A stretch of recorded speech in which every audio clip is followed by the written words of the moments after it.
Quorum now, so we will go ahead and get started. If you could call roll. Senator Howell? Here. Senator Locke? Here. Senator Donovan? Senator Peake? Senator Hashmi? Here. Madam Chairman, you have a quorum. Thank you very much. And it looks like we have Senator Cosgrove with us.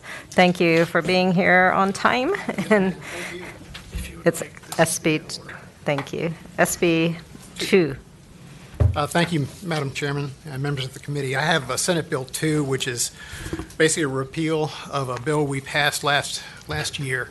Under this bill, school principals would be required to report to the superintendents and law enforcement any criminal act that's described in the bill, including alcohol, marijuana, controlled substance, imitation of a controlled substance, sexual assault, death, shooting, stabbing, cutting, wounding of any person, abduction, and stalking, threats against school personnel, carrying a firearm, illegal conduct involving explosives, and threats or false threats to bomb. We are all aware of the tragedy that happened in Loudoun County last year, and basically this bill would repeal what we had changed before. I do have a person here to testify on behalf. Thank you, Senator. Before we hear public testimony, There is a substitute, Madam Chairman. Oh, there's a substitute. Move the substitute. And it's been moved and seconded. All in favor? Aye. Aye. Could you speak briefly about the substitute? Yes, ma'am. Basically, what the substitute does is it puts it in the same form as the similar bill in the other body. That seems to be the way everybody likes it. And so as long as it accomplishes the same thing, it's fine with me. It also enumerates the different types of offenses that have to be reported. But it does not take away the ability of coaches and teachers and others to handle incidents that happen in the school. Are there any questions from committee? This bill repeals what was passed last year. Yes, ma'am, it sure does.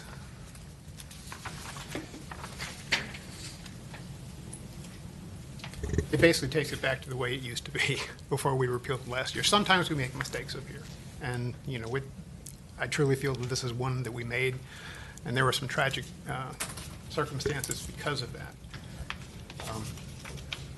Like I said, there is a lady here to testify.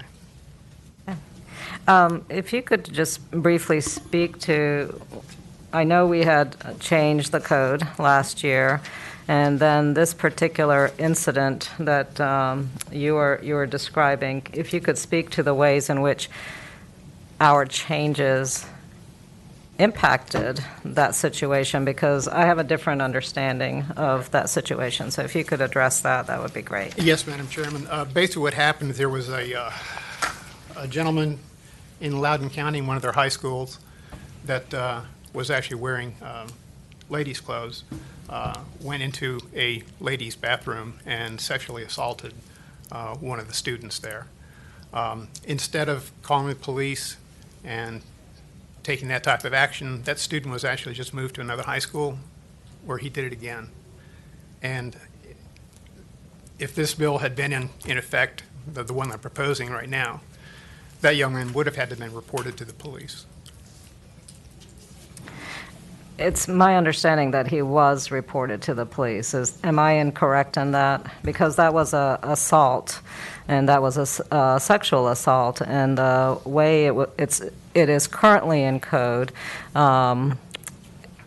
after our changes that we made in the previous session, it was still considered a sexual assault, and is still required that the school authorities report the student to local authorities. Am I incorrect in that? Ma'am, I have somebody from the Attorney General's office that can speak to the bill, as Okay. well as somebody. Oh, I'm sorry, never mind. He left. Okay. Madam Chairman, if I may. I just let the senator finish. Oh, that was it. I'm sorry, I was putting on my mask. I lost my train of thought. Okay. The question again? No, you were saying you had someone here to speak to Yes, there's that question. There's a lady here that can speak to actually the circumstances of what happened in Loudoun. Okay. Senator Donovan. Madam Chairman, being aware a little bit of this situation, if I may, I would like to speak to it. One thing is, last year the bill that we looked at removed multiple misdemeanor offenses from mandated reporting. And with that, sexual battery was one, because it was reported to us at that time that that would never fail to be reported because it could never be prosecuted as a misdemeanor.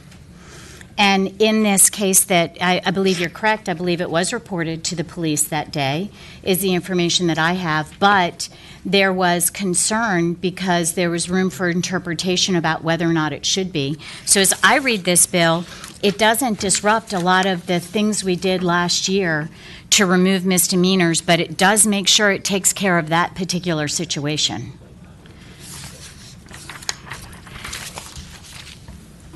If you would like your witnesses to speak.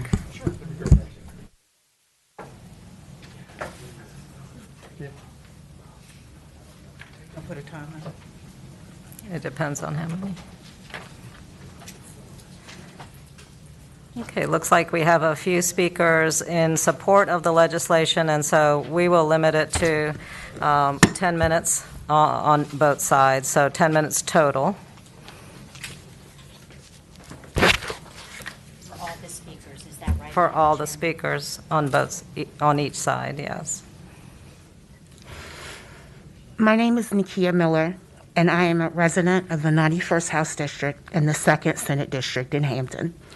I'm political, but prefer to exercise my civic engagement on the sidelines, creating marketing materials for causes and campaigns that I support. I had and have personal relationships with my local elected officials and worked hard to get many of them elected. I liked my position in the back office of Virginia politics. That position changed in March of 2020. March 9th, 2020 was the worst day of my life. I was informed by the principal at my daughter's elementary school that she had been sexually assaulted by another student in the school bathroom. There were two things that made the situation exponentially worse. First, there were numerous assaults, and second, the assault started when my daughter was 5 and lasted over a period of 18 months. After I lost my mind, I went to the school in order to create a plan of remedy to ensure my daughter's safety and to find a path of resolution to make Celeste whole. The school pressed charges in my daughter's case, but that, of course, was before House Bill 257 was a reality. Virginia public schools have a sexual assault problem, from Loudoun to Fairfax and now to Hampton. From there, the Hampton Commonwealth Attorney and Hampton City Schools failed my family. But what is the truth? If House Bill 257 existed when my daughter was assaulted, would the school have pressed charges? Does a principal have the ability to discern what crimes deserve to be reported to the police? If you access the school quality report from the Virginia Department of Education, it is a category on the report called Learning Climate, which outlines standards of accreditation, SOA, offenses data. This outlines criminal offenses committed on school property and is a direct influence on school accreditation. So in essence, it is beneficial to individual schools and individual school districts to not report offenses like what happened to my daughter. Although I believe the former principal of my daughter's school is an ethical person, what about those principals or superintendents who are not? Hampton City Schools only recently was able to have 100% accreditation. What will stop HCS from padding the learning climate numbers with House Bill 257 to just inch by? How many other districts in Virginia will do that as well? It is a valid question that the General Assembly and the Virginia Senate failed to answer with the passing of House Bill 257. Prior to the vote on House Bill 257, I emailed every member of the General Assembly and every member of the Virginia Senate, Democrat and Republican, reaching out to advocate on my daughter's behalf and to plead for you to have some forethought on your support of this measure. I spoke to my former delegate's chief of staff, who was their response, well, that's not the intention of this bill. Well, there is intent and there is reality. Whereas I understand the intent of this bill was to decriminalize certain actions in order to curb the percentage of children referred to juvenile justice. We have other speakers too, so if you can summarize your final points, Yes, we will. I can. Thank you. My daughter was failed by Hampton City Schools. She was 5 when she began being assaulted. She's now my 9-year-old rape survivor. And we continue to fight Hampton City Schools and to fight for her well-being, to make her whole. We were forced to pull her out of Hampton City schools and place her into private education, an astronomical expense for my family. But even still, that was before House Bill 257 was in place. I ask that you pass Senate Bill 2 and make it so there are no more children that slip through the cracks who don't have the protections that House Bill 257 fails to provide. Thank you. Thank you for your testimony. If I could just ask one quick question. This was a student-on-student assault, Yes, it starting at age 5. A female student assaulted my daughter. Thank you, madam.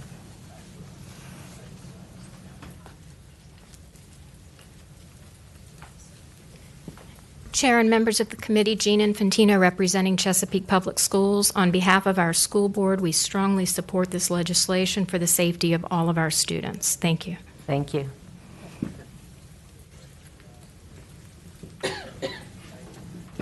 Hello, Amy Gadara, Madam Chairman, members. Governor Youngkin's designee for Secretary of Education. The administration also strongly supports this bill. As we just heard the emotional testimony of the parent, this bill would also ensure that parents were alerted when there was a criminal act taking place that involved their child. And also, this just ensures that there are safeguards in place, there's greater transparency, and that people know and then have the judgment to know what to do with it. But knowing is the first step in addressing issues like this. Thank you very much. Thank you.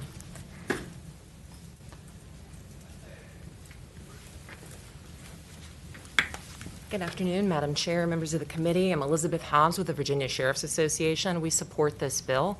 Without it, particularly in the case of sexual assault, you're asking a school principal and the school authorities to conduct an investigation to determine the nuances of a child's sexual assault and whether it may be a misdemeanor or a felony. And you are not only tasking a non-investigative body with something that is a law enforcement responsibility, you are jeopardizing the potential prosecution or any sort of handling of a mental health issue with the victim by mishandling by a non-investigative body an investigation into a child sexual assault. That is a particular nuance that is not addressed without this particular bill. We are in support. Thank you.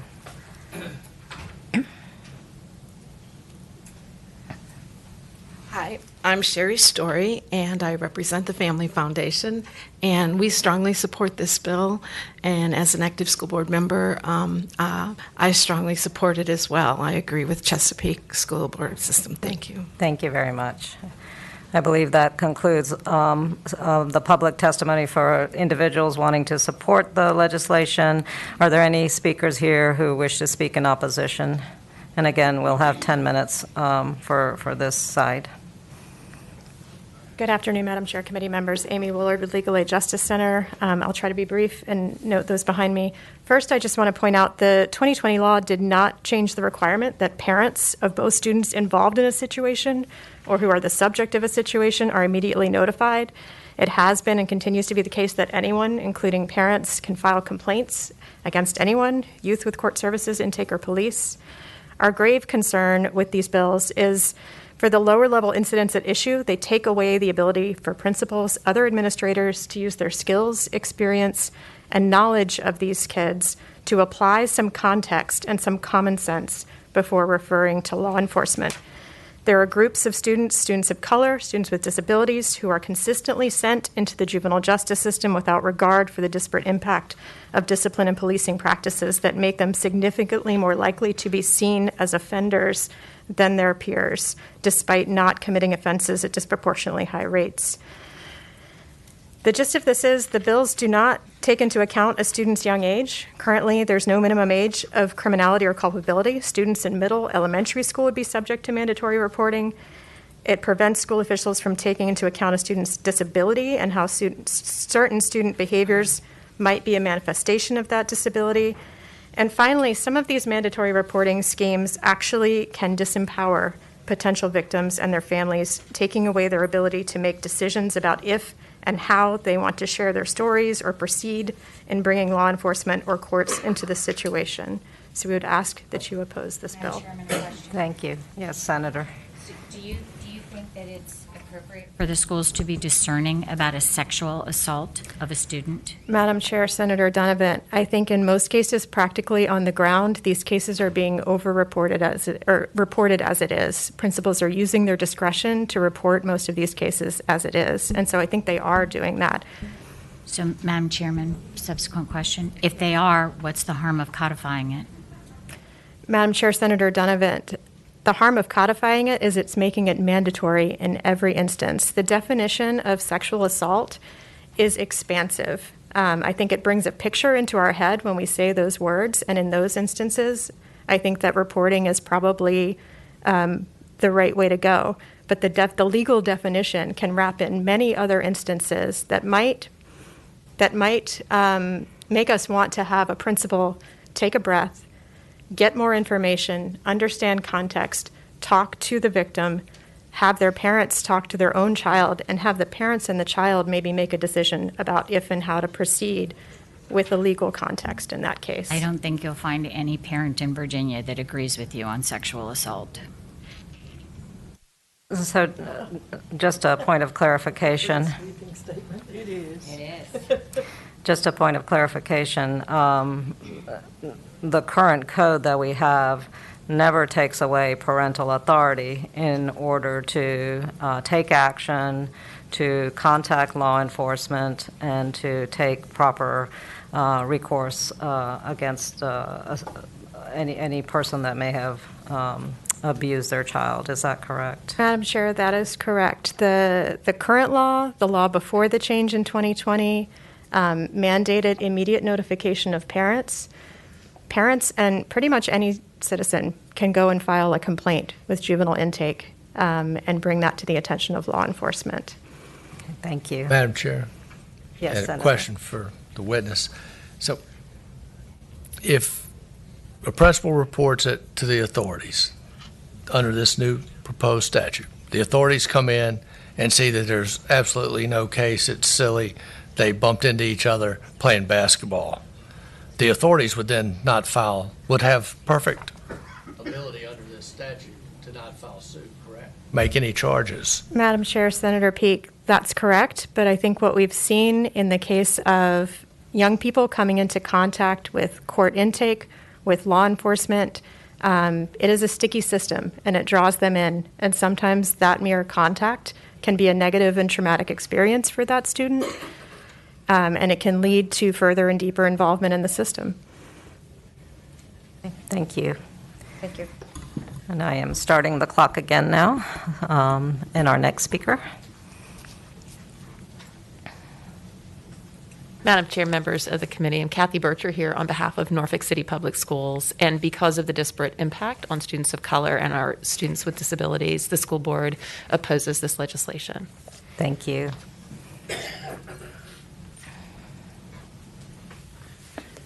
Madam Chairwoman, members of the committee, I'm John Smino with the Disability Law Center of Virginia.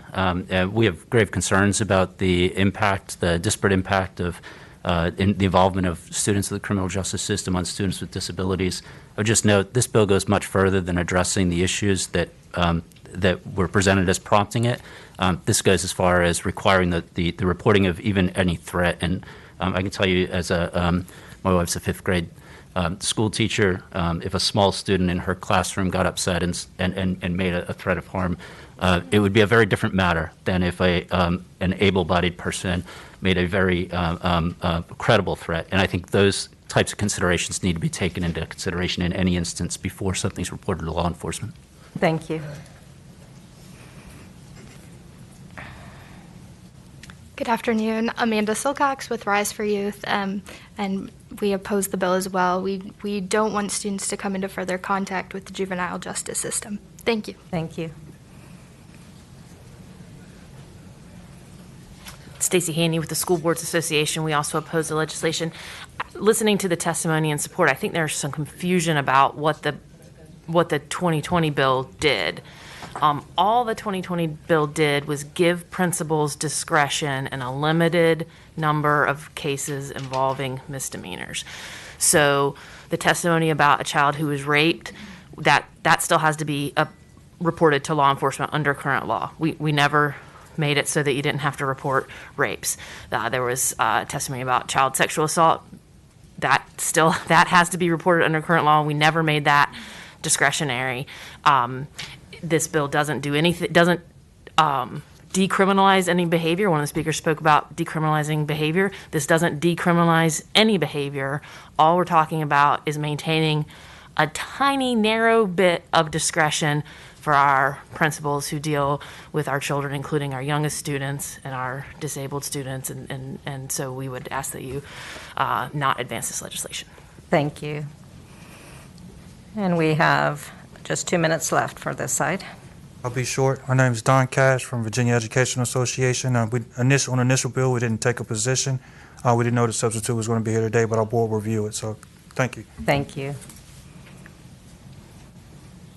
Good afternoon. Emily Griffey, Voices for Virginia's Children. We also oppose the legislation. Okay, thank you. So, Senator, I think we come back to that same question that I started with initially, is that the changes that we made in 2020 would not have impacted the cases that you cited in any way, because they were still, the school authorities were still absolutely responsible for reporting sexual assault, for any kind of serious felony. The only changes that were made in that time were smaller instances or misdemeanor charges, and I don't know how anybody would have behaved differently with the issues that you are citing had the code been, that the code was not altered in such a way that it impacted those incidences. So if you could just speak to that, that would be helpful. Yes, Madam Chairman. Basically, the bill enumerates what has to be reported. It also makes it clear that the schools have to report these incidents to the parents of the affected child. That did not happen in Loudoun. The only way anything came about is a father came to the school board, got angry, and was arrested. So obviously the schools failed this family. This bill clearly defines what must be reported, and that the parents have to be involved as well. Just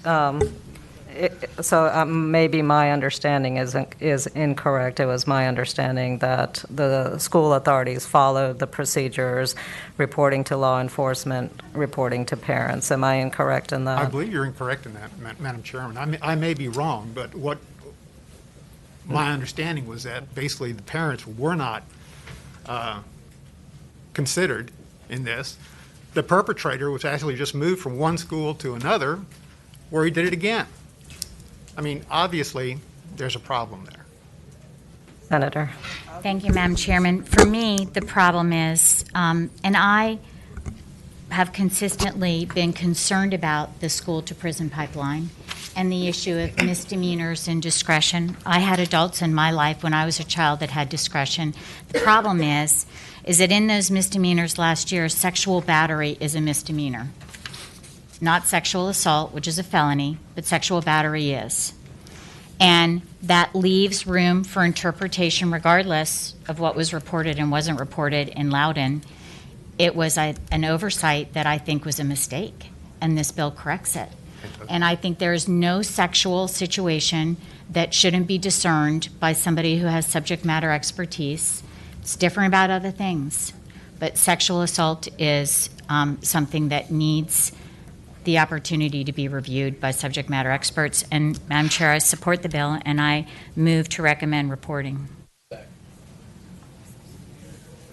Substitute motion. Senator? I move to pass by indefinitely. It's been moved and seconded as a substitute motion that we PBI the bill. All in favor? Aye. Any?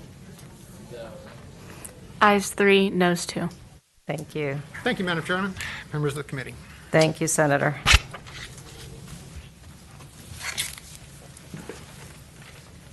The next speaker we have listed is Senator D-Step. Is Senator D-Step here? Then next we have Senator Chase with 635.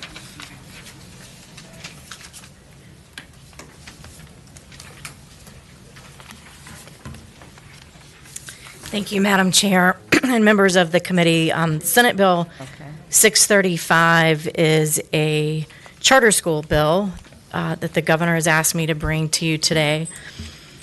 This authorizes the Board of Education to establish charter school divisions consisting of existing school divisions. As you all know, we currently have 7 charter schools here in Virginia. Regional charter schools shall be supervised by the Board of Education or the boards of the participating school divisions. When reviewing charter school applications from members of the public, education organizations, and institutions of higher education, the Board of Education is required to establish public procedures for receiving, reviewing, and commenting upon applications, including public notice and comments procedures. Charter schools will be authorized to use property owned by the Commonwealth and school boards in addition to property owned by school divisions.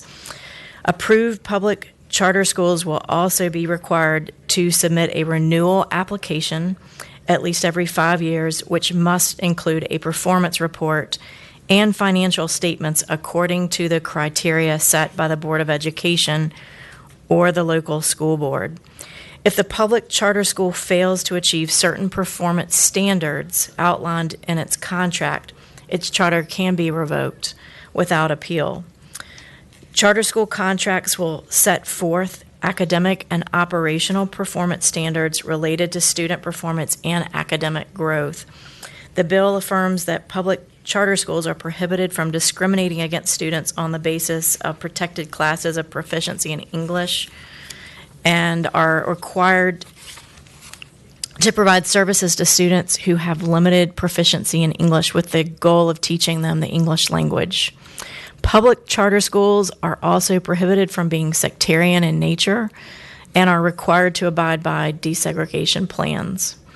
Public charter schools will provide their students with their respective state share of standards of quality per pupil funding according to their local school district, and the Department of Education will provide the charter schools with their corresponding funding according to their enrollment.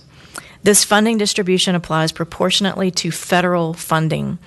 The bill reflects a law exercise of the General Assembly's power to encourage the innovative approaches needed to enhance public education and to ensure an education program of high quality is established and continually maintained. The General Assembly's power to establish new schools, such as regional charter schools, does not infringe upon supervisory rights granted the Board of Education under Article 7, Section 4.5, or local school boards under Article 8, Section 7.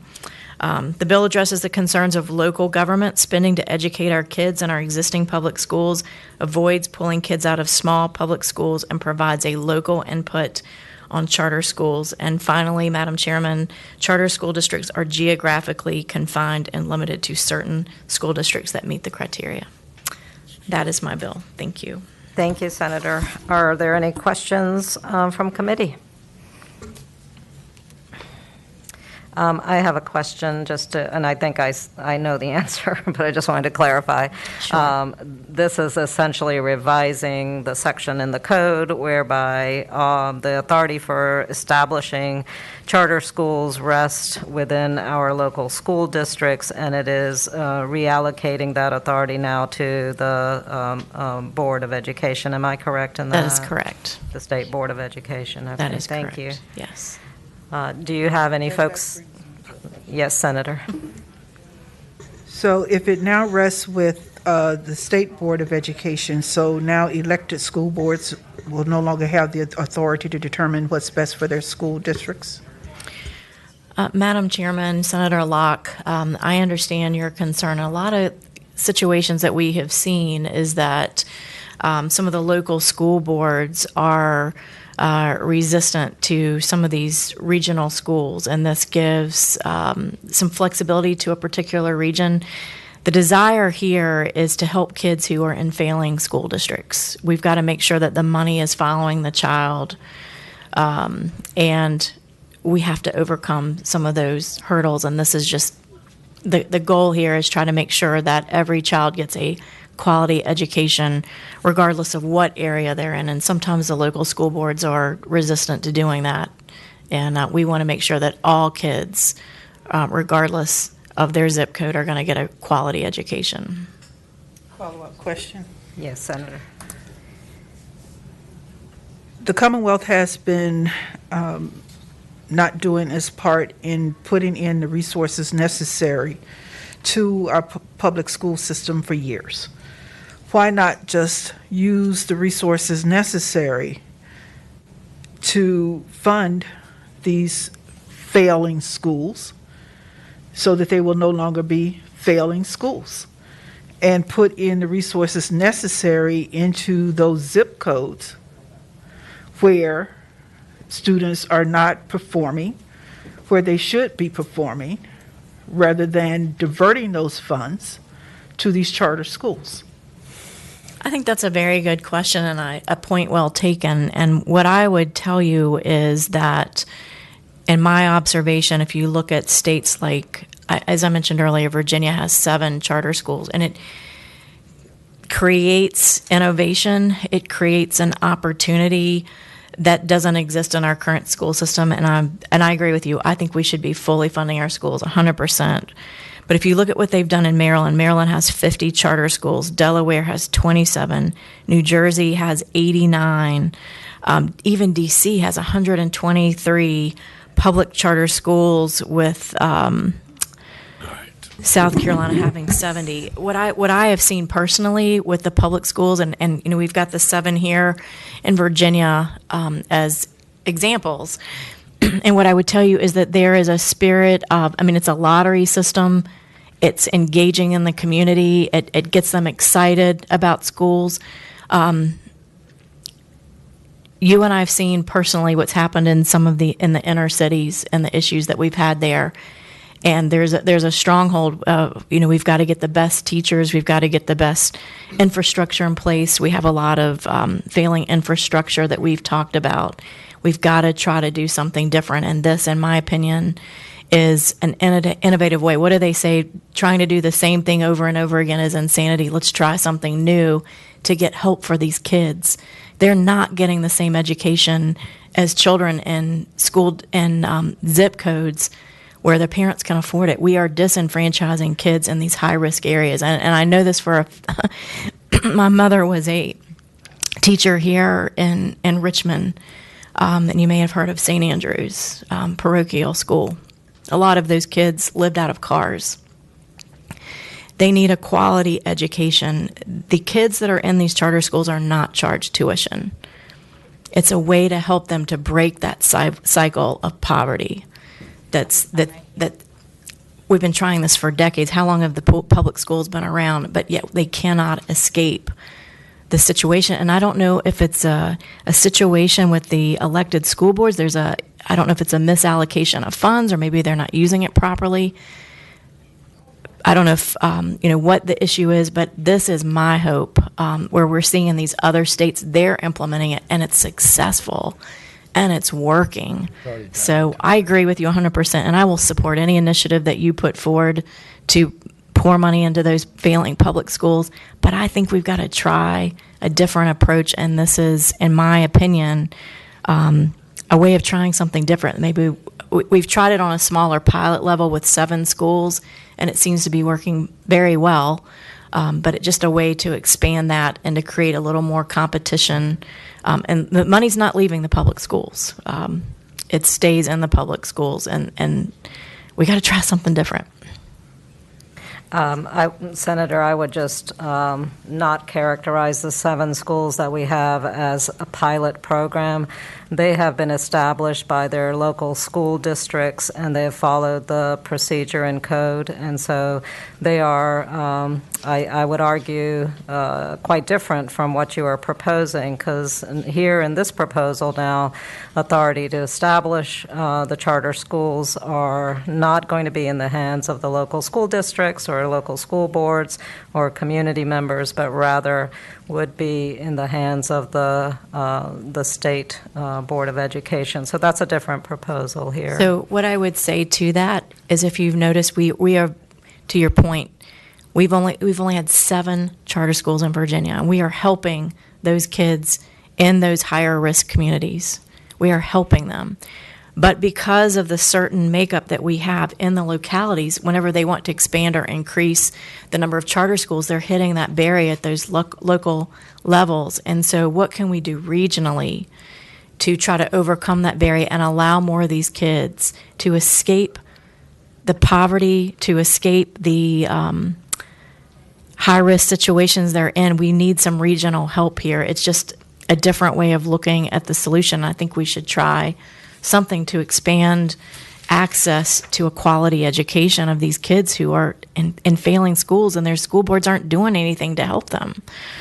So just one quick point. I believe we heard, and it did not report this morning, the legislation on regional charter school programs, but this is not the regional, right? This is to establish charter schools, period. So a little bit of a different issue. But let's hear from you. We have one speaker in support. Are there any other speakers in support? If you will come forward then.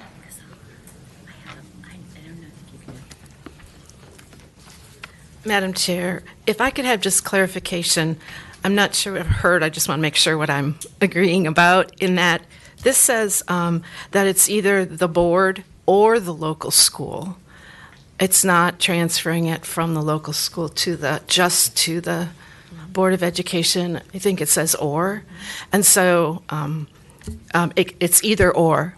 It's not taking away from the local, but I see it as now a partnership between local or the Board of Education and the Family Foundation. Sherry Story for the Family Foundation, and under that, I support this bill, and we do. The Family Foundation does. Thank you. Thank you. Are there any other speakers in support? Then we will hear in the opposition. Thank you.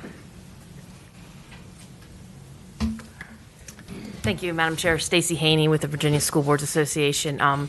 We oppose this legislation in its current form. It does, as the chairwoman mentioned, what the bill does is it grants the authority to establish charters to the Board of Education. We believe that decision is best made at the local level by school boards largely locally elected that know their communities and know the needs of their communities. I will say that this notion that school boards are denying charters and school boards are the reason that there aren't charter schools is not correct. In fact, if you look at the information on the Department of Education's website, they track all this. No one has even filed a charter application in the state Commonwealth of Virginia since 2016. So I would suggest that there are a number of reasons why we haven't seen a proliferation of charter schools in Virginia. I think one of those reasons is that we have very good schools on the whole. And so, again, I think that's a decision best made at the local level, and so we would continue to oppose this legislation. Thank you very much. Thank you.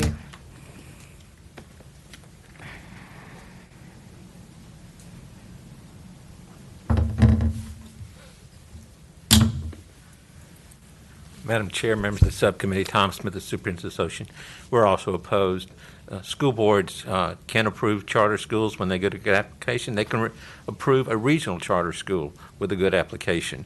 They have things called joint boards of control now, in which school board members sit on a joint board for a regional program. That's how we do many of our career and tech ed centers, special ed centers. So it's something they can do now. The key is to get a good application.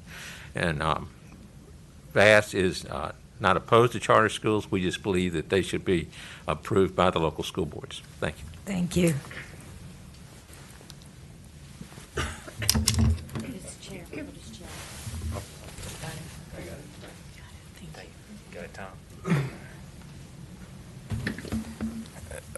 Madam Chair, thank you. My name is Shane Riddle. I'm with the Virginia Education Association. And I just want to read, we have a resolution on charter schools. And we're not totally opposed to charter schools, okay? We've supported them in other states. But the VEA believes that when concepts such as charter schools and other public school options are proposed, that these changes have the greatest potential for success when they are initiated and nurtured at the local level, okay? That's our big problem with this bill, is that you have an authorization that's done by the state, then local voices have no say in the authorization and the nurturing of the charter school. And so that's our big hang up. And I heard something about other initiatives. Well, we have something in state code right now that a local school board can try the Community Schools Initiative. That is currently in state code. Now, it hasn't been funded at the levels that we would like, but that is an option for failing schools. And we would like to see that initiative move forward other than this initiative move forward. And so for those reasons, we oppose this bill. Thank you. Madam Chair, Jim Council representing Prince William Schools. We first of all agree with everything Ms. Haney said about her explanation as to why there's a shortage of applications. And I would just like to also mention that someone referred to a partnership in the proposed bill between the local school board and the state board. I don't read a partnership. I read a real lack of clarity as to who performs what function. I read that bill to say that the state board can sit there and decide what properties of the local school board will be used for a charter school. So I think there's a lot of confusion about who's going to call the shots, but we do know this. At the end of the day, the public school will still be there operating with the same overhead cost, and student money will still be then going to a charter school. So unless we're going to revise all of our funding for schools, I think it's impossible to believe that the operating public schools as we know them now will not come up short. Thank you.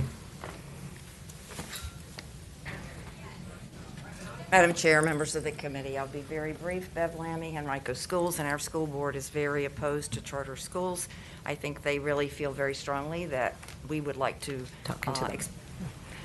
expand the opportunities that our children have. We have a lot of magnet schools or specialty centers in our school division. We enjoy the fact that we're looking at now some possibilities perhaps of doing things with our elementaries and our middle schools. We just feel that we really would appreciate the full funding of our public schools and oppose charter schools in their concept. Thank you. Yeah, Madam Chair. Yes, Senator. Is that all the speakers? I believe so. Then I would just like to speak to the bill. Please go ahead. Our education system, as it exists, is failing certain populations. The test scores show it. The disciplinary numbers show it. And we continue to do the exact same thing with no real changes. We pretend that if we gave the teachers more money, so that if we give the teachers $10,000 a year more per teacher, that is going to change what is happening in our inner city schools where 60, 70, 80% of the children are on free lunches, have a single parent home, and that somehow is going to magically change their education outcomes. It's not. We have to start looking at something different. We are not doing anything different. These bills, Senator Obenchain's earlier that we killed, this charter school bill, the laboratory bill from Senator Pillion that we've put off, that's what this governor's trying to do. We've done 8 years of the same process of talking about putting more money in the same schools. Nothing has changed. Maybe we should try something different. And the charter schools that I've heard the governor talk about are talking about serving the lower performing, the lower socioeconomic numbers, students that we have in our schools. We've got to do something different. Madam Chair. Please go ahead, Senator. I agree with Senator Peake. Maybe we should start trying something different. Maybe we should start addressing the school-to-prison pipeline differently. Maybe we should start addressing poverty and its impact on school performance. Maybe we should start addressing the food deserts in these communities and its impact on education. Maybe we should start addressing crime in these communities and its impact on school performance. Maybe we should start addressing the crumbling structure of these schools and its impact on education and school performance. Maybe we should address all of these things and its impact on a child's performance. Simply deciding that we're going to create a charter school and plop a child in there, and that's going to somehow miraculously improve the child, is fantasy land. That is not what is going to help. What's going to help is to address all of these other issues to improve that child's performance. Thank you, Madam Chair. Thank you, Senator. Are there any other comments from committee? I have a brief comment. Please go ahead. I would say, number one, that social determinants of health are one of the pivotal things that are important to me as I legislated the General Assembly, and I agree with everything Senator Locke just said. We do have to address all those social determinants of health, especially for children. However, the only conversation we have in education is return the funding. It's only about funding. And it's not going to work with just funding. It's got to be funding and innovation. When you talk about the one social determinant of education, I agree, all the others influence education, and education influences all the others, but we must both fund, and I supported that bill this morning that fully funded schools, one of the only Republicans that did, and innovate. We have to do both. I move we report. Madam Chairman, would it be possible for the Secretary of Education just to speak in favor of the bill? Oh, yes, I didn't see her standing to speak, so please come ahead. Madam Chair, members of the committee, Amy Gadara, Secretary of Education designee. You've heard me say before, and as the Senator said so eloquently, things are not working for our children who are most disadvantaged right now, and that we need to do what the Senator has proposed in this bill. It is important. We can do all the things, Senator, that you're talking about, and we need to do those as well. But until we change and start infusing innovation and changing the rules and focusing on the exact needs of these children, nothing will ever change. And we continue to make excuses, and we continue to wait until we have the perfect system. And these children, we are losing them every single year, and we can't wait any longer. And so this bill allows there to be innovation. There allows there to be new approaches. And to be really clear, we're going to hold these systems and these schools accountable for results. And that is exactly what is not happening in our system right now, is that no one is being held accountable for results for these children. And this system and these schools would ensure that they are built to the specific needs of these children, and they would make sure that we are holding them accountable for results and using innovation. Thank you so much. Thank you. Please go ahead. Who are these children? Madam Chairwoman, Senator, these children are the ones that the bill says to focus on those the most disadvantaged, those that are most not being served. And so we're going to prioritize resources and time and energy and money all the things that you were talking about, to focus on those children who are most being left behind. And we can look at the numbers and we can see exactly where those students are. And that, again, is the power of data, is that these children are no longer going to be invisible and we cannot ignore them any longer. And so why it is so important is not living it up to adults to say, well, those kids can't learn, or it's just too hard, or the community won't support them. We need to take a no excuses approach and make sure that we're putting every resource behind doing that. And the system has failed them. We can, year after year, generation after generation, and the time, as the senator said, must be now. And if we don't do it, who is? So we need to change the governance structure here and ensure that these children are served better than they have been. And you think charter schools will do that? Senator, I'm sorry, Madam Chairwoman. Absolutely. The research is undeniable when you look across the country of doing it. And if they don't, we shut them down. I mean, this is the whole point of it, is that we actually set up these schools and we say, let's take evidence-based that we know from across the country of places that have actually gotten success with these specific populations. Let's put it into place. Let's hold them accountable. Let's report on their performance. Let's do it constantly and have them report to the community, have them report back to you all, and to make sure that we are getting a return on that investment. And if it doesn't work, we shut them down. This is a risk-free investment, and that what it does is it says there will be accountability. And we know from across the country, as the senator said, we know that charter schools are outperforming the schools in their neighborhoods that were serving these kids before. We know that. There have been countless evidence about this, and we have great success stories. And the reasons, as we heard this morning, that there are thousands of parents lining up in school cafeterias to sign up so that their kid can be part of lottery systems because they know it works for their children as well. And so I think this is evidence, this is parents, anecdotal evidence, and hardcore data is saying that these charter schools can work, and they have worked to serve those students who most need this help. I think, thank you, Secretary. And I think one issue that continues to baffle me is that if we know about innovative practices that make these radical impacts on students, and if we know that there are opportunities that can transform school systems with this impressive degree, why are we not taking those innovative practices and that funding and putting it right into our quote-unquote failing school systems? Why are we creating a second tier of education when we have a school system in place that is governed by the local authority?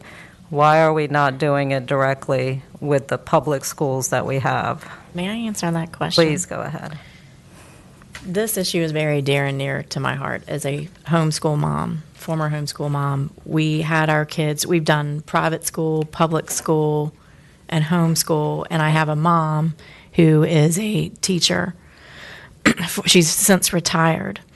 And what happens, especially when you look at the city of Richmond, which is where I grew up in the Richmond area, and I will speak generally, but what we have seen is a mismanagement in some school systems. The money is not getting to the child. It's not getting to the infrastructure where it needs to go. And I want to correct something I said earlier on on line 24.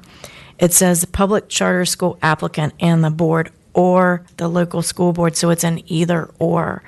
So if a community of parents says, look, we're in a high-risk community, we're in a minority community, and we are going to our school board and we're asking for help, and they're resistant, they're not helping us, it gives those parents an opportunity to bypass what's a failing local school board, just to be honest, and allow them to appeal to a regional authority so they can help their kids get out of that situation. Madam Chair. Thank you, Senator. Madam Chair, and gravity, they're stuck. It's bureaucracy. They are stuck. They've been stuck for 30, 40 years, and until something happens to move it, it ain't going to move. We have a motion and a second that the bill be recommended for reporting. All in favor? Aye. All opposed? No. No. How is Senator Howell? No. We have 3 noes and 2 ayes. Thank you, Senator Chase. Thank you for listening. Thank you. And is your bill quick and short?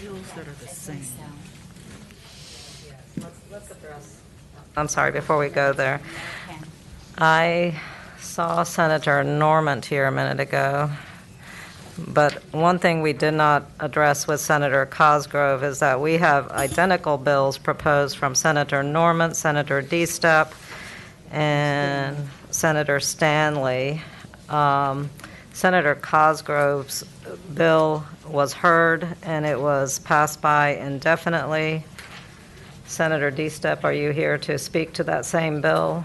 I wasn't sure they were identical. It says they're identical. Unless he That's the- changed his some at the end. He did put in a substitute. So did his substitute make it the exact same? It is identical to the other chamber. Yeah, I'm happy to speak to it. Is it identical, your bill identical? I honestly just got handed his substitute. Let's find out from council.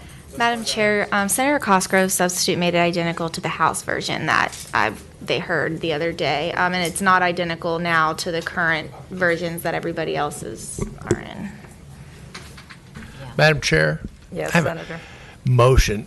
If Senator DeStef, Senator Normand, and Senator Cosgrove and Senator Stanley would get those together,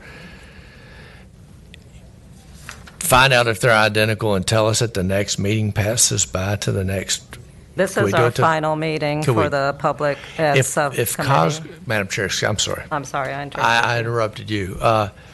If Senator Cosgrove was going to present an amended, even though we made a recommendation and present it, could they wrap theirs all up, present a potential amended bill to the full committee, knowing full well that we've heard it? We can if the- certainly do that, yes. With that, instead of hearing all three or four of those, let them all get together, pick whatever they think, present one amended at the next meeting, and then limit it severely. To be the We- full committee. To the- So in the full committee, what will happen is that I will give a report on our finding on SB2, Senator Cosgrove's bill. Now, if Senator DeStep, Senator Normand, and Senator Stanley have a different version and want to present that next week to the full committee, that will be at the pleasure of Madam Chair, And Senator Lucas. And Madam Chair, I would just ask they get together and get one that they all agree on, knowing that we've already killed one. Absolutely, I'm happy to do that. So pass them by to the Well, full we committee. will pass it all by till next week to the full committee, and again, it will be at the discretion of Madam Chair as to whether she will entertain. Killed. Well, I'm happy to get and coordinate with everybody, so there's. I think that would be a good use of our time. And we save everybody's time on both sides. All right. Otherwise, you're going to hear 3 hours here.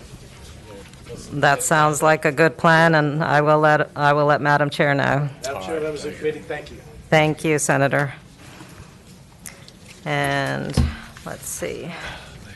I got permission from the two senators, Madam Chair. You got permission from Senator Morrissey Yes. and Senator Suderline, okay. We are going to jump ahead to Senator Donovan's Bill 774 because she has some young folks here, and she wants to present her Madam bill. Chairman and members of the committee, and I have before you Senate Bill 744, which has an amendment. And the amendment, this bill is from these Can we children. move the amendment? Thank you, Madam Chairman. Yes, please. Second. All in favor? Aye. We have the amendment in front of us. Thank you, Madam Chairman. This is the bill that I introduced for unanimous consent on the floor last week, and it is the result of a learning opportunity for our kids all across Virginia. We have robotics teams at different schools. They build robots, they compete, and that competition escalates just like it does for other competitions. And the winners this year of the competitions are St. Bridget's School here in Henrico, Virginia, and they, along with the lessons they learn in robotics and competition, and they are going on to the world, well, they'll be able to tell you, but they're going on to Dallas to compete nationwide. But there comes with that also the opportunity to think about an innovation that might be helpful to their community. And their innovation that they're going to talk about today is a bus box. And it's literally an apparatus that attaches to a school bus. The school bus takes the kids to school and then has the ability ability to take and deliver packages the last mile of package delivery, which is one of the hardest in our in delivery to accomplish. And it allows the local divisions to make more money, and it also allows the bus drivers maybe to have more of a more full-time job. And in any case, it's all their idea, and now it's a piece of legislation. And Madam Chairman, I have them to speak to you. And guys, everybody together is going to have to be whatever number of minutes she says with not each one of you, but everybody that speaks. Okay. Thank you, Senator, for presenting your bill. And yes, if you will line up if you wish to speak, we will have a total of 5 minutes speaking time. So Come sit right up here so we can hear you in the microphone. Hello. Thank you for the opportunity to speak with you today. Our First Cycle League robotics team was given a challenge to improve the transportation of products. We see two challenges with the current delivery system. One, logistics companies are struggling to provide delivery services to rural residents who more than ever need access to this form of retail. And two, schools are struggling to hire and keep bus drivers because they can't give drivers enough work and pay. What our robotics team discovered is there's a solution to both of these problems. The answer is this: utilize school buses for package delivery once the delivery of all kids is complete. This bill, if passed, will allow our robotics team to work with rural school districts to launch BusBox. Now, you might be wondering what BusBox is. BusBox is the process of using buses to deliver packages. Logistics companies can use BusBox for delivering safe, screened packages to lockers located in rural areas. These lockers will act as central pickup points for rural communities and also benefit the retailers where the lockers are located. We believe this is the type of opportunity Virginia needs to maintain its innovative, business-friendly climate while supporting its schools and giving school boards the chance to find the best solution to its challenges. But the benefits go further than that. Some of my colleagues will expand upon our idea. And what is your name? My name is Langdon Tollett. Thank you. Wonderful presentation. And I think we have heard a really robust depiction of what it is. So instead of reading to us, if you can summarize the highlights of your particular part of it, and your name, please. My name is Vincenzo Barafato. And highlight what you wanted to say. I wanted to talk about how this bill is green. One of the main reasons logistics companies don't deliver rural routes is the cost of gas, but this allows them to take advantage of existing rural routes and, in doing so, reduce the carbon footprint required to deliver packages to rural residents. Wonderful. Thank you. And I love your mask. Thank you. Yes, sir. And if you'll state your name and just summarize what you want to say for us. My name is Brady Chester, and I wanted to summarize the percentage of bus drivers that we sent out a survey to by ourselves, and that 63% of the drivers are interested in our idea and the opportunity to earn more money by our idea. That's wonderful. I'm so impressed. You already sent out a survey and you collected good data. Yes, ma'am. That's excellent. Was that your idea? It was our whole team's. That is. I love the data collection. Very convincing. Thank you.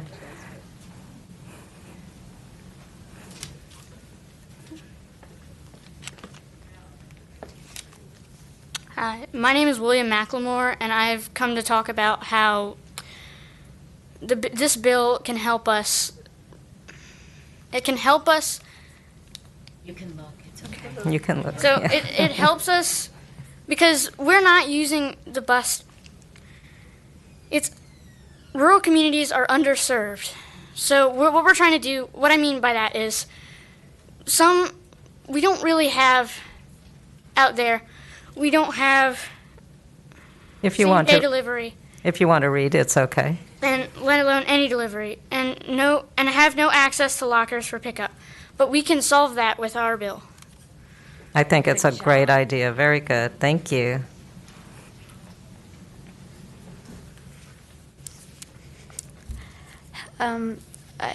So this bill benefits... What's your name? Oh, Molly Robertson. Thank you, Molly.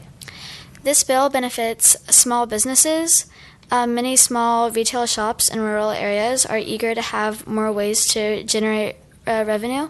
By locating delivery boxes near establishments, these businesses can gain new sources of revenue and customers. And we appreciate your interest in approving this bill, and we look forward to testing a pilot program in partnership with a local county and logistics company in the near future. Thank you. That's wonderful. Thank you. Which county? Henrico? Is it Henrico County? It's Okay. permissive for any county. Okay. But the pilot program is in Henrico. I think we need to give a round of applause. Thank you so much for your presentation. You did an excellent job from our student speakers. And sir, I think Madam Speaker and members of the board, I'm Jim Ellis. Sorry. I'm Jim Ellis with Henrico County Public Schools. I was kind of the sounding board for these guys. My drivers were the ones that they certainly spoke with about the opportunity. While we don't have a position, we're certainly intrigued with the idea. Well, they surveyed everybody, right?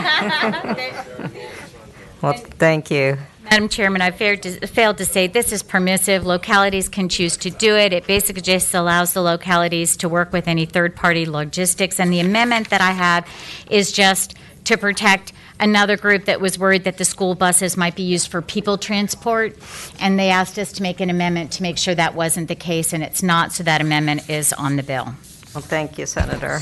And I must ask, are there any folks here to speak in opposition? And who would dare? Who would dare speak? Well, I just have to commend our students. It's one of the best bills, I think, that we get to hear in this committee, and it's also one of the best presentations that we've heard. So really appreciate your hard work, your enthusiasm, and your involvement in this process of creating legislation. So thank you to all of you. Is there a motion? Second. It's been moved and seconded. All in favor? Aye.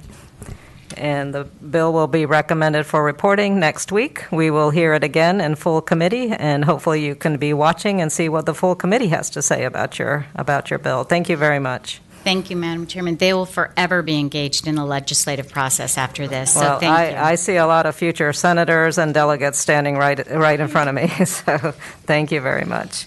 We will return now to the order that we had, and Senator Morrissey, you are up. Good afternoon, Madam Chair, members of the committee. Good I have a afternoon. very difficult act to follow, don't I? Yes, you do. You should have brought cute children with you. The level of preparedness and their presentation was awesome. Madam Chair, members of the committee, and importantly, staff, I'm here to present Senate Bill 738, which is known as the Students' Right to Know Act. This bill seeks to do two major things: help control student debt by informing students ahead of time of what the likely debt will be when they go to a four-year tertiary institution. Second, to align the Commonwealth's higher education institutions with the job market. So the students will know what's the job market out there if I spend X amount of dollars to acquire these skills. The bill seeks to bridge the communication and data analytics between the Department of Education, SCHEV, and several other education, economic, and workforce data resources. And what it will do is just create some transparency for post-high school opportunities for these students. A couple of interesting facts that are somewhat scary, Madam Chair, is that the average Virginia student's debt averages more than $39,000. That's average. I remember when I graduated from the University of Virginia, I had a VELA loan, an old Virginia Education Loan Association loan, nowhere near this amount. That $39,000 figure is average, and it's scary, and it's the fourth highest in the nation. If these students are going to acquire that huge amount of debt, let's let them know what is the available job market for them out there. And there's just simply a better need to inform high school students of the opportunities post-education. Very quickly, the bill will enable an annual public platform for students and the General Assembly to see, and it'll show the following. the most in-demand jobs in the Commonwealth, the average cost of the four-year college, the average amount of student loan debt that the person is expected to incur, the availability of scholarship opportunities, the availability of internship and externship opportunities, median annual wages, and finally the average starting salary. We provide these students with this transparency. They'll know what the debt is. They'll know what the opportunities are when they matriculate from college. And the last thing I'll say is that the folks have worked directly with SHEB to resolve some concerns that they previously had with the bill. And I will now do what I should have done at the beginning, and that is Oh, no, you can't do that. need to move the committee substitute. Move. No, it's too late. I will repeat everything I just said so you get it.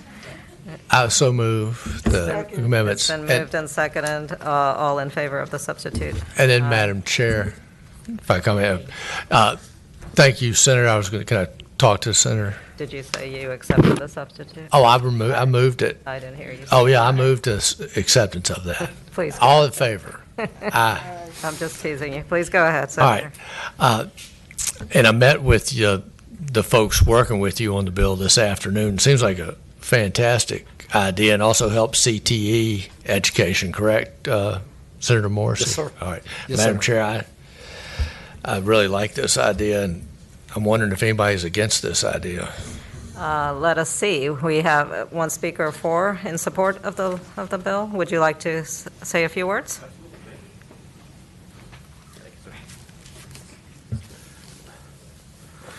Madam Chair, members of the subcommittee, thank you for having me. My name is Joe Horvath. I'm a visiting fellow with the Opportunity Solutions Project, which is a 501c4 advocacy organization that works on establishing pathways to work for individuals.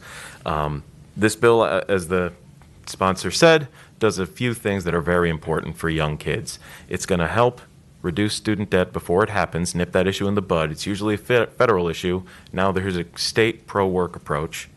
It's going to help align, as the sponsor said, your workforce and your education system. And also it's going to help keep that pipeline of talent filled for the businesses in this state that are desperate to fill jobs, particularly for qualified sets of workers. And it's going to do that in a couple of ways, mostly through sharing information. And it's going to do that by helping students in one of two approaches. Now imagine you're 17 years old and you know exactly where you want to go to college. This database is going to say, okay, what are my options when I go to this school that I have my heart set on? What can I study? What can I earn when I graduate? What's the pathway? Or let's say you're a 17-year-old and you know what job you ultimately want to have. You say, okay, I want to be a nurse. I know I want to be a nurse. What does that require? You look in this database, you see 2-year associate's degrees. What schools in Virginia offer that? What do they cost? And you can work backwards. So this bill helps you work forwards or backwards. Or if you're like me, when I was 17, you had no idea what you wanted to do for a living, you start to make a plan yourself. So it helps students build a plan and make the best decisions for themselves, but it also both increases access to education and also prevents students from taking on loans that they might not be able to afford. I'll wrap up really quickly, but I'll give you two examples of two hypotheticals. One is not so hypothetical because it's actually me. You grow up and you're raised in a family where you think 4-year school is the only way to succeed in America. You figure it out when you go. You know, you don't have a plan when you're in high school. You just go to college and you sign up for your FAFSA and you take your student loans. Well, that's not a great way to approach things. You should think about this before you're already enrolled in college, what you're going to do with your degree. But then there's other types of students, and the majority of Americans who aren't going to 4-year schools. And they can think about things in two ways. One, they can see this and realize if I work a summer job, maybe if mom and dad save a bit, if I get a certain number of degrees or a certain number of grants and scholarships, maybe college is a possibility that I didn't realize it was, right? So what this legislation does, I think, is brilliant, gives information, doesn't change any standards, doesn't change any curricula, doesn't change how schools can market themselves. I just think it's a smart bill all around, and it's popular. About 10 states in the past 2 years have made legislation like this. Thank you. Yeah.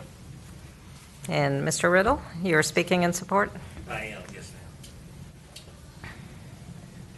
Madam Chair, Shane Riddle with Virginia Education Association. We do support this bill. It's a great bill. Okay, thank you.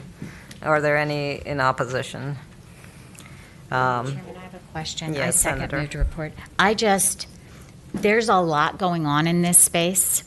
And we've talked about portals and other things before. I am not sure Chev is where it should be. And that's my only, and I would love to talk with you about this afterwards before it goes to committee, because we've talked to economic development about this. We've talked to workforce about this. And so it may be Chev, it may be another collaborative place, but I'd love to talk with you about that if I may, and let you know all the other things we've got cooking. Certainly.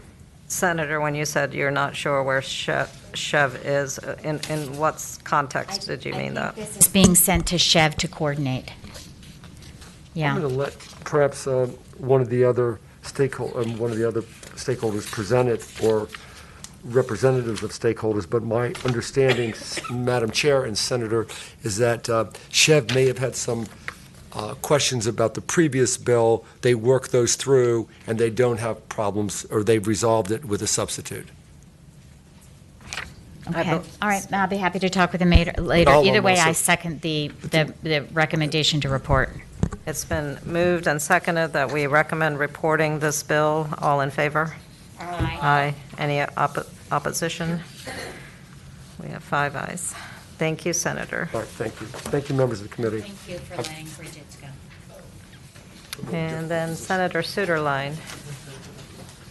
I have 2 bills. Do you have a preference on the order that they happen? Now, Senator Suderline, did you have a bill that's identical to SB 635? Which one was that? That was the. One of them has a substitute. Which one has? Which one? 608. That was the one that what used to be identical. So is no longer identical to 635, is that correct? I don't think it would be, I've not heard anything today that sounded like that, what the substitute is. Okay. Council. Maybe we can take a look at the substitute then. Madam Chair, yes, if you don't mind me speaking to your substitute makes your bill very different now from what they heard earlier. Do we have the substitute then? Is there a motion for the substitute? Move the substitute. Second, all in favor? Aye. Okay, Senator Suderline, we have your substitute for SB 608, if you'll present it. Senate Bill 608 would require the opportunity for public comment when a local school board considered a charter application. It's similar except with school board, similar to the bill we passed that I introduced some point before COVID regarding city councils requiring them to have public comment periods at theirs. And that's it? That's the bill. It's just that line 23? Such procedure shall include the opportunity for there's public. text on the back, but that's existing code. That's all existing, yes. Yes, ma'am. So originally, your bill was identical to SB 635, but now the substitute in front of us is just this one amendment or change to existing code. Okay. Any questions from committee?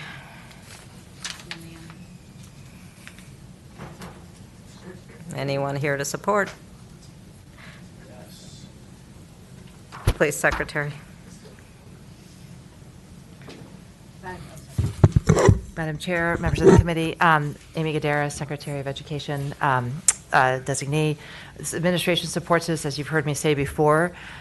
We believe deeply in being responsive to community needs and listening to what people need and how government can best serve them. And so we feel this requirement to have public comment is essential to ensuring that we are being responsive to the community. Thank you, Secretary. And in support? Any others in support? Any opposition then?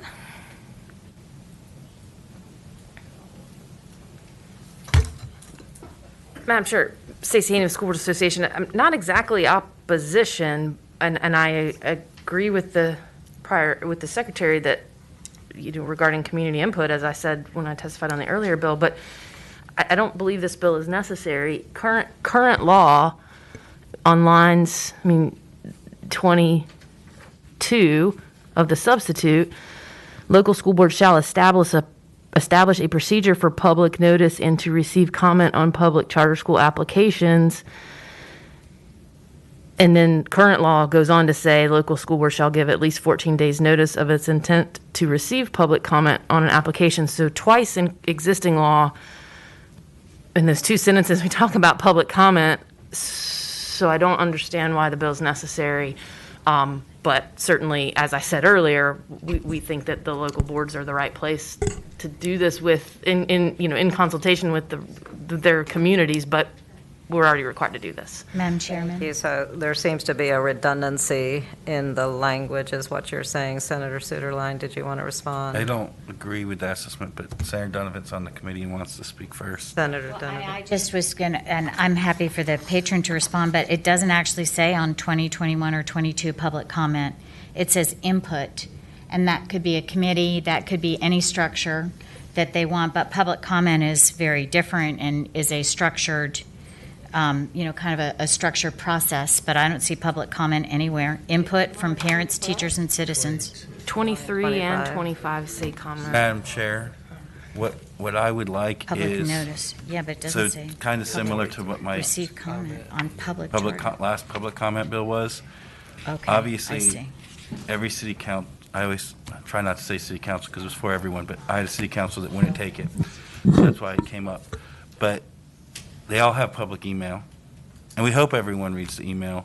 But what I want, and the council has a suggestion or committee has a suggestion, what I want is there has to be a public hearing, like what we're having right now. That's what I want. And so, comments are great, like it happens at a lot of agencies, but, there's a lot of strong thoughts about it, and a lot of people want to be able to. Public hearing, not Yes, sir. Or yes, ma'am. Yes, ma'am. Madam Chair, Yes, Senator. I would propose an amendment to this amendment, and on line 23, to receive in-person public comment on line 23, to add in-person public comment, and then period after applications, and then you just strike what he put in there, and then we put a local school board.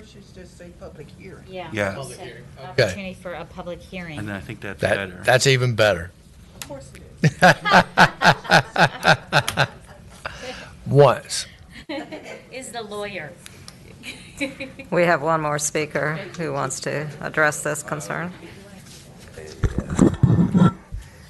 Madam Chair, we still oppose this. I mean, that we feel like there's enough in the code right now for the public to be fully involved in the process of a charter application and input by the public. I mean, I don't understand why this substitute was even proposed from the original bill. I mean, it just seemed like it, so. Madam Chair.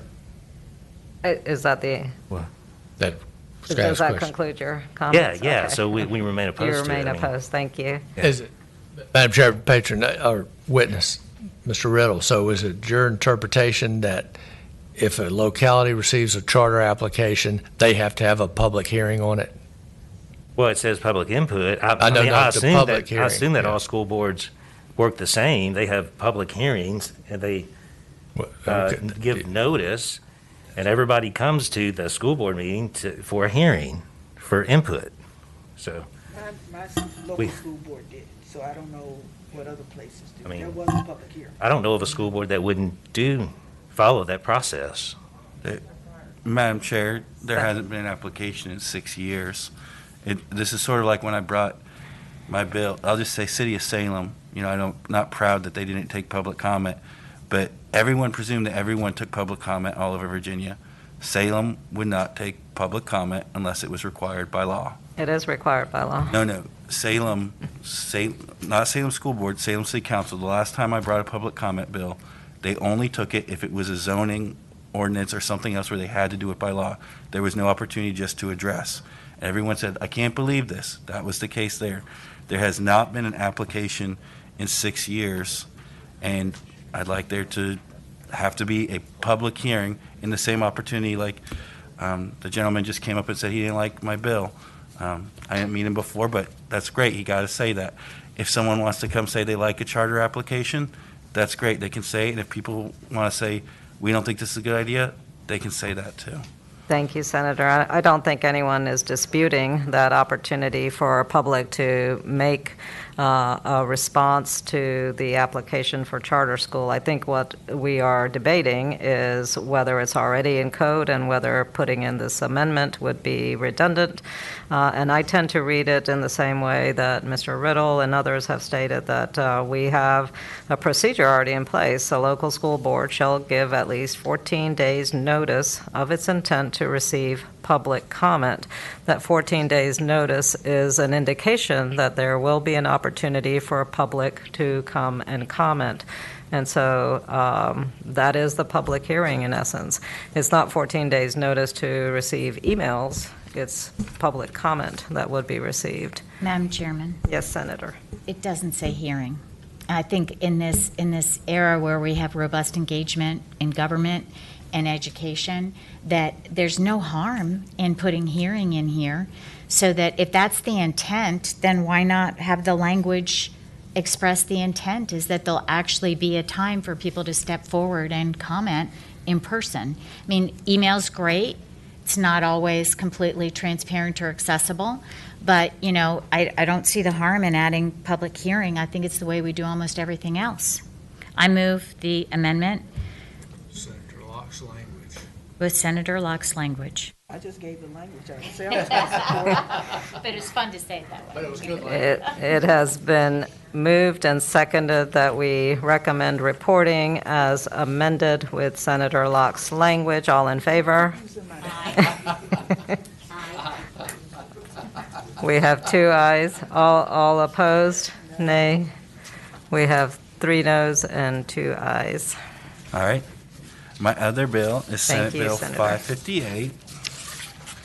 And this is a Section 1 bill. And like a lot of Section 1 bills, if you read the summary that DLS has provided on the Legislative Information System, you've also read the bill. So it's pretty straightforward there.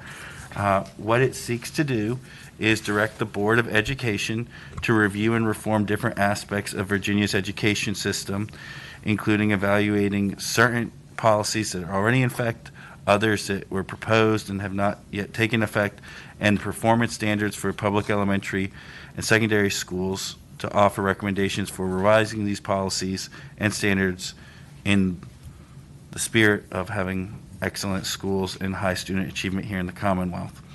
And it enumerates 8 different things it would like to do, and I'm happy to take questions on any of those or all of them. Are there any questions from committee members? And is there anyone here to speak in support? Secretary?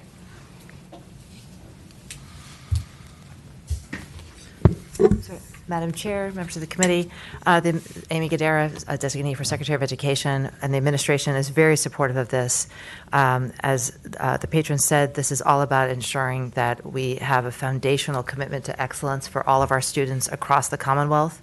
And we feel that this opportunity to report back to the General Assembly by November gives us an opportunity to take stock of where we are, review things, and come back with some recommendations about where we are, what we know, what the learning loss is, which students are not being served to the amount that they should be, and also what are the plans moving forward to ensure that excellence is the expectation for every single one of our students. Thank you so much, and we encourage your support for this. Thank you, Secretary. Thank you, Madam Chair, and the Secretary did a good job of pointing out that the report would be addressed to Chair Senator Lucas and Delegate Davis, who is serving as chair of the complementary committee in the other body.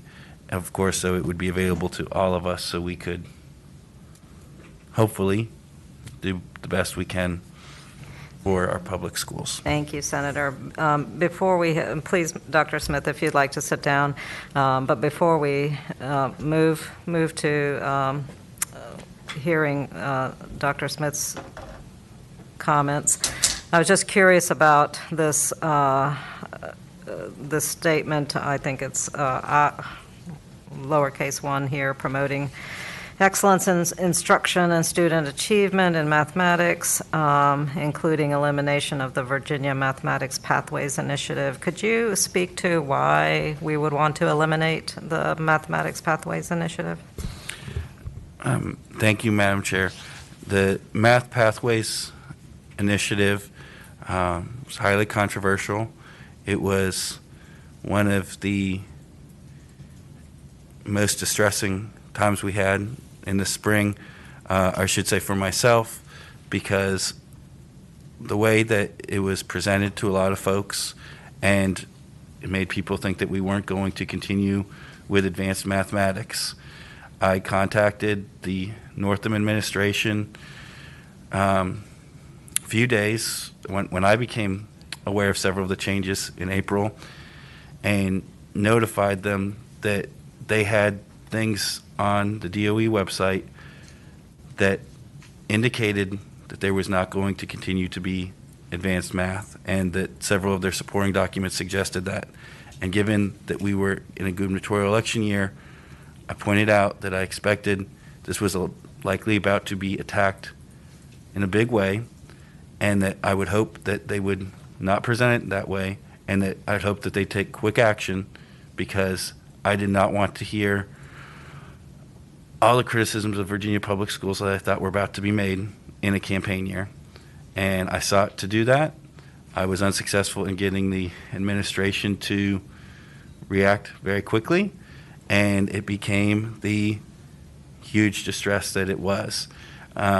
I think that there's a lot of good discussion about how we should be teaching math, but the Math Pathways Initiative, as it was presented, it meant to a lot of people we were going to no longer, we kept hearing about how it was Sputnik and it was outdated, and having people go through Algebra 1, Geometry, and Algebra 2, and we went through all that unpleasantness.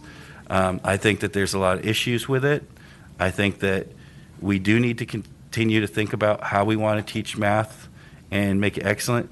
I think that that program, as it was articulated, was not a successful campaign, and I don't think that we should continue that campaign. I think the Secretary might have some comments of her own to make, but that's my thought. I'll just respond, because I was on the other side of that conversation in terms of being embedded in a institution of higher learning that was part of that conversation when the mathematics initiative started. And you're right, last spring it became a point of controversy. I would say that that controversy erupted from sources such as Fox Media, which erroneously and deliberately provided considerable misinformation about what the initiative's goals were. By advanced mathematics, I think you mean the teaching of calculus and higher level mathematics at the college level. And the reason why the Mathematics Pathway Initiative was first begun, and I believe it was either 2017 or 2018, it was in response to employers, to industry, who actually asked that students coming out of high school and students going into college be given access and guidance to take statistics rather than calculus, that it was quantitative studies, data analysis, and statistical analysis that is of far more use for students and for individuals in our contemporary world. We need to know how to read, analyze, and use data effectively. This was a recommendation from our mathematics faculty, working with Chev, working with industry partners, employers, who really asked us to align what we're doing in K-12, high school classes, leading into college courses, and that the recommendation be that they take statistics. That is the guidance, and that's the guidance when I, as a faculty advisor, was working with students, I would be sharing with them. that there's a greater need for them to be taking statistics classes rather than the traditional pathway of college calculus. And so I'm rather disconcerted to see this recommendation falling here as in an effort to improve our system. It seems to be that you're running contrary to what our college math faculty, what Chev and other partners have really asked us to do in reevaluating how we develop students' quantitative reasoning. I don't mean to. Go ahead, Senator. But I have two issues in here, Romanet 2 and Romanet 4. With regard to increasing the number of academic year governor schools in the Commonwealth, not necessarily with increasing the number, but the issue on what is meant by maintaining standards of excellence for students in all the such schools, given the current piece of legislation that's making its way over here to the Senate, because I have no clue what that legislation means. Madam Chair, can I ask a question? Yeah. I don't know what, I don't keep up with the House, I guess, that closely. I don't know you what, will. Okay. But I don't know what bill you're referring to. Mhm. I heard the patron, I mean, I have no idea which of the 100 delegates is carrying that bill. So I don't think I can. The chair of education. Okay. And 4, increasing the transparency and honesty of performance measures for public elementary and secondary schools in the Commonwealth, and ensuring that such measures do not obscure or conceal disparities in performance among student groups. What does that mean? Thank you, Madam Chair. So number 4, about the transparency and honesty of performance measures, there was a change during, I can't remember which year, during the Northwood administration, to the accreditation standards, and then all of a sudden we no longer, the number of schools that were accredited rocketed upward, even though there was no evidence that the performance of those schools had actually increased. So somebody was lying? I don't know that someone was lying, but in the same way that if a bar is lowered and, you know, you say everyone made it over the pole vault, but it was previously put at 10 feet and now it's at 9.5, you can say everyone passed it when what actually happened was the evaluation was changed. And it wasn't because more people were now going over 10 feet. So not suggesting someone was lying, it's just, it was changed and I didn't think that was helpful. But you have 8 Romanettes, so if you dislike 3 of them, happy to take the other 5. Well. Let's hear from Dr. Smith since he's been waiting patiently. Madam Chair, members of the subcommittee, very simply, there are 8 items on here. This is a large, large undertaking. What we would like to see and are concerned about is that we don't see in here, as we see in bills like this come through, the determination of stakeholders being involved. These are stakeholders from the public schools as well as Madam Chair, some of the same people that you and some of the same stakeholders you just mentioned in your comments. So that's our concern. We don't see that here, so it's hard to look and know how it's going to proceed without a true understanding of who's going to be involved. Dr. Smith, I agree with you. It seems like this is coming from a lack of real discussion with critical players in the field of education, whether we're talking about our institutions of higher education, Chev, our experts in our secondary and elementary schools. I just don't see the robust discussion, the analysis that would lead us to these particular recommendations that are being made here. Madam Chair. Yes, Senator. The groups that I'm happy to take amendments, but the groups that are involved are Secretary of Education, who you know is Ms. Gadara, the Superintendent of Public Instruction, who was recently introduced. Those are 2 people appointed by Governor Youngkin, who we, as the General Assembly, or well, the Secretary, we'd have the opportunity to confirm or not. And then the Board of Education, which, as we're all aware, in a report that would be due by November 30th, 2022, currently 100% of the members were appointed by Governor Northam.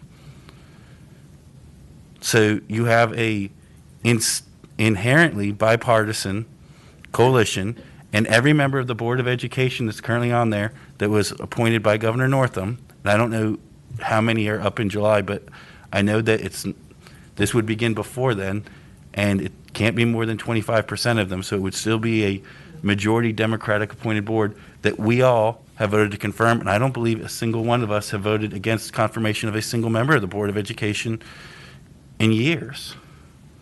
So, I mean, when you talk about, we don't know who's involved, it's people that the General Assembly confirmed and that Governor Northam appointed, and if you want to add other people, I welcome that. I apologize if I misstated what I meant. Not the folks who would be involved in going through this assessment and then producing the report, who was involved in crafting the legislation. It's a red flag to me when I see an elimination of the Virginia Mathematics Pathways Initiative, when I know that there's been considerable thought, effort, and responsiveness to the issues that we're currently facing.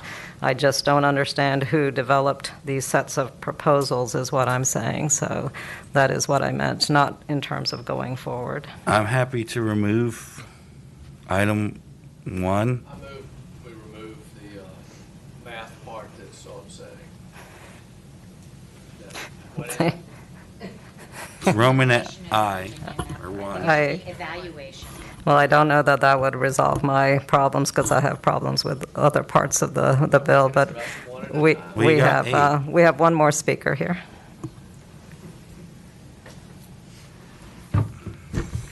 Madam Chair, Subcommittee, Vicki Kitts with the Virginia Education Association.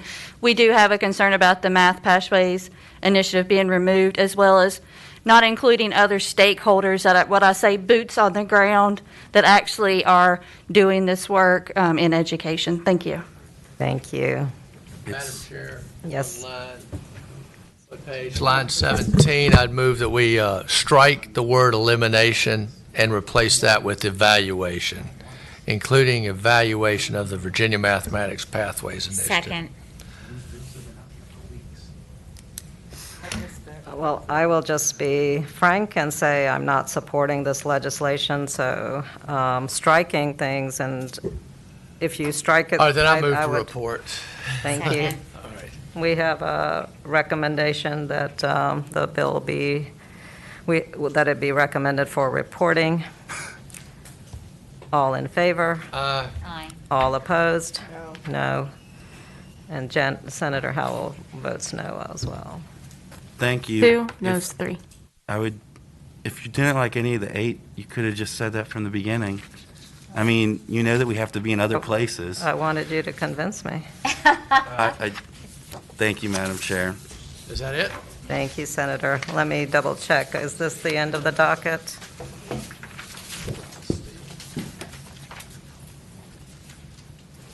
Looks like we have concluded. Thank you. All right, thank you. Thank you.